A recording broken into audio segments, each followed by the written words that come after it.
At first glance, this looks like two separate explosions happening at the exact same time. One headline says Donald Trump recently threatened to stop the opening of the new Gordie Howe International Bridge between Detroit and Windsor, demanding the United States be fully compensated and even suggesting America should maybe own at least half of the total asset. The second headline says Mark Carney responded by saying the issue would be settled, explaining clearly that Canada paid more than $4 billion for construction, while ownership of the bridge is shared between Michigan and Canada.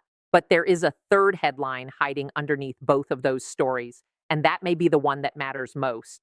While this political fight is happening, the actual freight map has already started changing. The Blue Water Bridge in Sarnia overtook Windsor's Ambassador Bridge by roughly 274,000 commercial truck crossings in 2025. So here is the question that should stop everyone in their tracks. If the trucks are already moving, is politics reacting too late? Let's be clear about what we are watching. This is not a minor dispute over a piece of infrastructure. This is about the most vital trade corridor between the United States and Canada. The Ambassador Bridge, the Gordie Howe Bridge, the Blue Water Bridge. These are not just concrete and steel.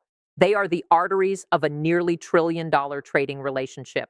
And right now, the blood flow is rerouting itself while the politicians are still yelling at each other. What actually triggered this moment? The answer is simple on the surface, but much deeper underneath. Politics accelerated attention, but economics moved the trucks. Trump's threat pulled national attention to the bridge issue. Reuters reported that he tied his bridge objections to wider disputes with Canada over tariffs, dairy, Chinese trade talks, and what he saw as unfair treatment of the United States. In other words, he turned a piece of infrastructure into a pressure point inside a much bigger trade fight. That is classic Trump strategy. Find a choke point, squeeze it, and see what breaks loose. Carney's answer was more controlled, but still very firm. He said the issue would be settled, reminded everyone that Canada financed construction because the U.S. refused to pay, and emphasized that the bridge is jointly owned. That was not just a technical correction. That was a political signal. He was basically saying, this is not some bridge that suddenly became controversial out of nowhere. This project already has an agreement, a financing structure, and an ownership framework. Do not pretend this is new. Do not pretend this is unresolved. That was Carney drawing a line in the sand without raising his voice. But while that political fight was heating up, freight companies were making a much colder and more practical decision. CBC and the Windsor Star reported that commercial truck tolls at the Ambassador Bridge can go up to $27 per axle, while the Blue Water Bridge is around $7 per axle. Think about that for a second. If you run a fleet, you do not need a speech. You need a calculator. $27 per axle versus $7 per axle. A typical tractor trailer has 5 axles. That means crossing the Ambassador could cost you $135, while crossing the Blue Water costs around $35. Do that every day, and you are talking about real money, real margin, real survival in a low-margin industry, and that is the trigger. Trump politicized the bridge. Carney defended the structure, but the truckers followed the economics. That is what makes this story so important. It is not just about what leaders are saying. It is about what supply chains are already doing. And once supply chains move, they do not move back easily. Now, let's get to the hardest proof first, the truck numbers. According to the Windsor Star in 2025, the Ambassador Bridge handled 1,158,824 commercial truck crossings. The Blue Water Bridge handled 2,139. That means Sarnia beat Windsor by roughly 274,000 trucks in a single year.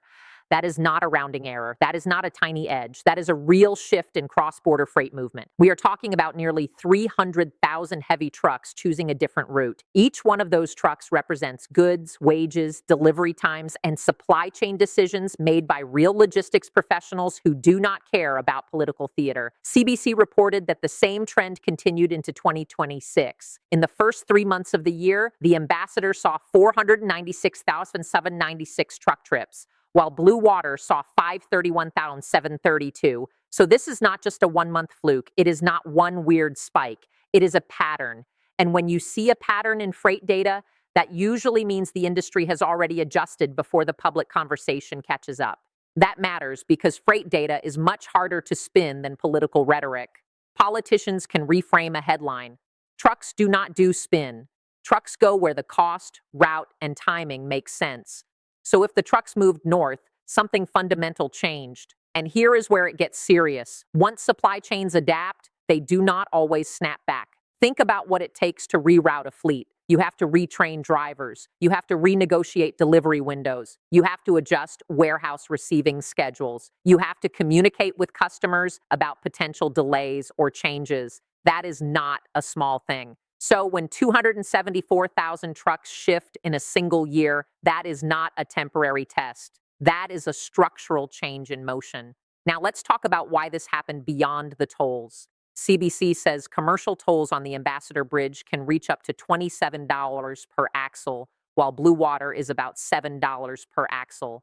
The Windsor Star also said trucks heading to the Ambassador still have to deal with city traffic and stoplights along Huron Church Road, while Blue Water offers a cleaner route. That means this is not just a toll story, it is a route efficiency story too. A lot of people will hear this and think, okay, it is just another bridge. No. In logistics, the difference between a smoother route and a slower route becomes a difference in margins, and margins decide behavior. CBC quoted Stephen Laskowski from the Canadian Trucking Alliance saying, "Price sensitivity has now entered the market for the supply chain." That one sentence explains almost everything. When price sensitivity enters the equation, old habits start breaking. The Ambassador Bridge was the default for decades because it was the most direct route between Detroit and Windsor. But default only lasts until the math changes, and the math has changed. So ask yourself this. If one road is more expensive and more frustrating, how long can it stay dominant just because it used to be?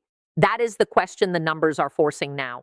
And now we add the political layer back in because this is where the story becomes much bigger than transportation. Reuters reported that Trump said, "I will not allow this bridge to open until the United States is fully compensated," and suggested America should perhaps own at least half of the asset. That is not a casual remark. That is not a throwaway line. That is a high-pressure, high-visibility bargaining move. Trump understands something that a lot of politicians miss. Infrastructure is leverage. If you control the crossing, you control the conversation. He is not really arguing about who paid for concrete. He is arguing about who holds the power at the border. Carney's response was very different in style, but still strong in substance. He said the issue would be settled and explained that Canada had paid for construction while ownership is shared. Then the White House responded by saying it was unacceptable that Canada would control what crosses the bridge and owns land on both sides. So now we are no longer talking only about traffic flow. We are talking about ownership, compensation, border control, and leverage in a wider trade dispute.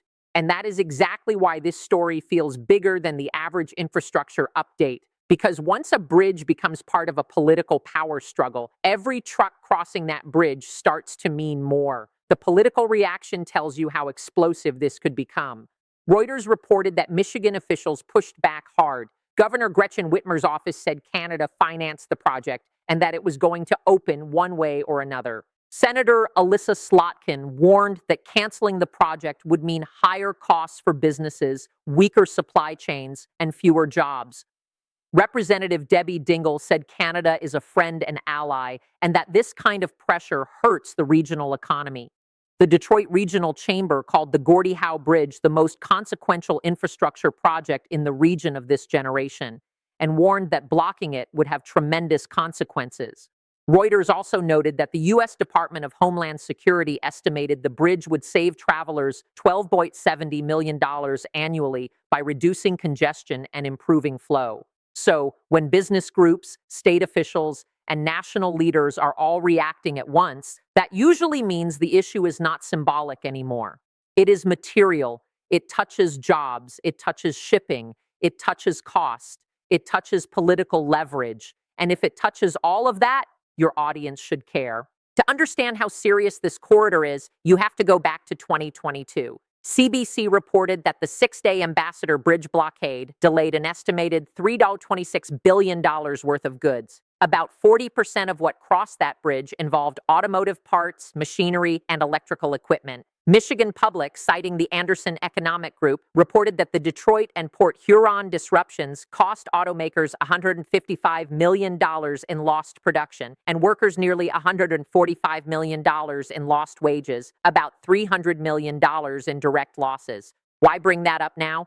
Because it proves this corridor is incredibly important, but also vulnerable. When something changes here, the consequences hit factories, freight, jobs, and politics fast. So, if Trump is escalating the politics while the truck counts are already shifting north, viewers should not treat this as a side story. This is a warning sign. What this really means is that 3 different clocks are ticking at the same time. The first clock is political. Trump is applying pressure through a bridge issue tied to a wider trade battle. Carney is trying to project control, stability, and institutional legitimacy. That clock is loud. It is on cable news. It is in press releases. It is in every headline you see. But it may also be the slowest clock. The second clock is economic.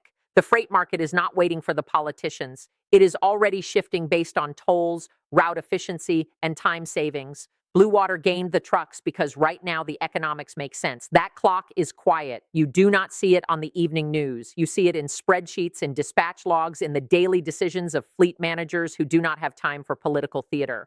The third clock is strategic. Reuters reported that Carney appointed Janice Charette as Canada's chief trade negotiator to the United States, and that Canada sends about 70% of its exports to the U.S. That tells you Ottawa knows these disputes are not temporary noise. They are part of a larger negotiation phase. Appointing a chief negotiator is not a casual move. That is a signal that Canada expects this fight to be long, structured, and serious. So here's the big question. While Trump and Carney argue over the bridge, is the actual trade map already changing under both of them? That is the real story. That is the question that turns this from a bridge update into a border power story. Because if the trucks have already decided that Sarnia is the better bet, then the ambassador and the Gordie Howe become secondary. Not irrelevant, but secondary. And once a route becomes secondary, it is very hard to make it primary again. And here is what to watch next. Watch whether Blue Water keeps its lead deeper into 2026. If it does, then this becomes more than a headline. It becomes a lasting trend. Watch whether Trump keeps using the bridge as leverage in the broader Canada-US trade fight. Reuters tied the bridge threat to wider trade complaints. So this may not be the last time infrastructure gets pulled into the tariff conversation. Watch Carney's tone. Reuters reported he said Canada would respond to Trump's tariffs with countermeasures and act with purpose and with force. That means this fight could get harder, not softer. Also, watch the reaction from the logistics industry. If more freight brokers start routing through Sarnia by default, that shift will accelerate.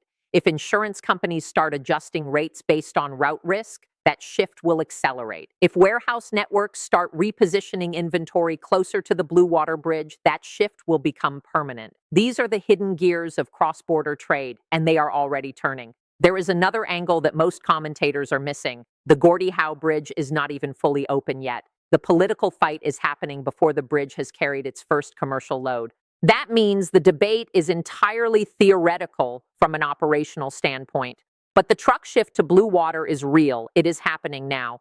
So the new bridge is being fought over as a symbol, while the old bridges are already losing traffic to a competitor that has been there for decades. That is almost ironic. Trump is threatening to block a bridge that is not even open, while the trucks are quietly abandoning the existing corridor for a different crossing entirely. Let's bring it home. Trump threatened a key bridge. Carney says the issue will be settled. But while that battle is playing out, 274,000 trucks have already shifted north. And that may be the clearest sign yet that the real change is happening in the trade lanes themselves.